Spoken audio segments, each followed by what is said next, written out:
What turns someone into a serial killer? Different lives, different backgrounds, but again and again, certain patterns appear. Manipulation, control, isolation, trauma, narcissism, and a complete lack of empathy. Tonight, we're breaking down the psychology behind some of the most infamous serial killers in history, and what may have shaped the monsters they became. First up is Ted Bundy. Bundy was intelligent, charismatic, and disturbingly good at pretending to be normal. He used charm to gain trust, often making victims feel safe before attacking them. Psychologists believe Bundy showed extreme narcissism and a deep lack of empathy. He craved power and control, seeing people as objects rather than human beings. What made him especially dangerous was how ordinary he appeared on the surface. He blended into society so well that many people couldn't believe what he was capable of. Bundy once claimed he wasn't born a monster, but his manipulation, entitlement, and obsession with domination revealed something much darker underneath. Next is Jeffrey Dahmer. Unlike Bundy, Dahmer was deeply isolated and socially disconnected. He struggled with loneliness for most of his life and became obsessed with the idea of controlling people completely. Experts believe his crimes were driven by abandonment issues and an inability to form normal emotional relationships. He didn't want victims to leave him, so he tried to possess them permanently. Dahmer appeared emotionally detached, almost numb, which made his crimes even more disturbing. Beneath the quiet exterior was someone consumed by obsession and control. Now let's talk about John Wayne Gacy. Gacy lived a double life. To the public, he was a respected businessman and community member. He even performed as a clown at events, which later made his crimes even more horrifying. Psychologists point to severe compartmentalization, the ability to separate his public image from his violent urges. He hid behind normality while secretly committing brutal murders for years. Gacy represents one of the most terrifying ideas in criminal psychology. Sometimes, the monster doesn't look like a monster at all. Next is Aileen Wuornos. Wuornos had an extremely traumatic childhood filled with abuse, abandonment, and instability. Many experts believe years of violence and neglect shaped her worldview and survival mentality. Unlike some killers motivated by ego or thrill, Wuornos often described acting out of anger, fear, and desperation. Her crimes appeared deeply tied to unresolved trauma and emotional damage. Her case sparked debate over how much a lifetime of abuse can psychologically distort someone's sense of survival and morality. Now we move to Richard Ramirez, also known as the Night Stalker. Ramirez thrived on fear and chaos.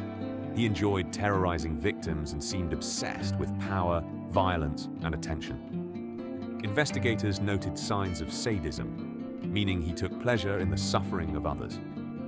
He also showed traits of superiority and emotional detachment.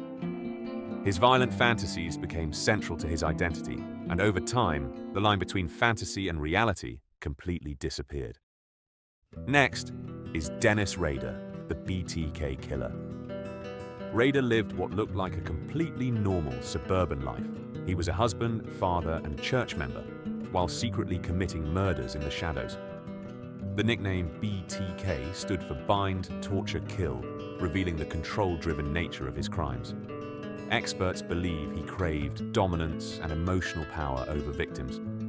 What made Rader especially disturbing was his patience. He carefully planned attacks and even taunted police afterward, enjoying the attention and sense of superiority it gave him. Now let's talk about Edmund Kemper. Kemper had an exceptionally high IQ and was known for being calm, articulate, and self-aware. But underneath that intelligence was deep resentment, especially toward his mother. Psychologists often point to humiliation, rage, and emotional isolation as major factors in his development. Kemper described feelings of hatred, rejection, and fantasies of dominance long before his crimes escalated. His case shows that intelligence alone does not equal empathy. In fact, Kemper's self-awareness made him even more chilling.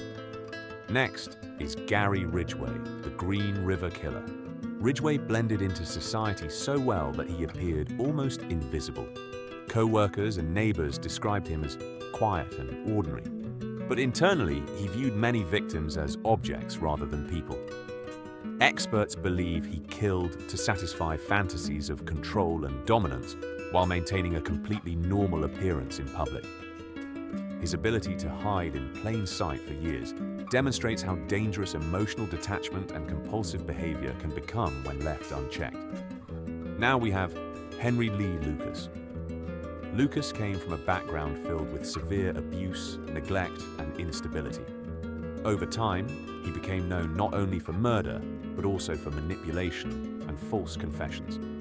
Psychologists believe Lucas craved attention and recognition. He often changed details in his stories to satisfy investigators or remain in the spotlight.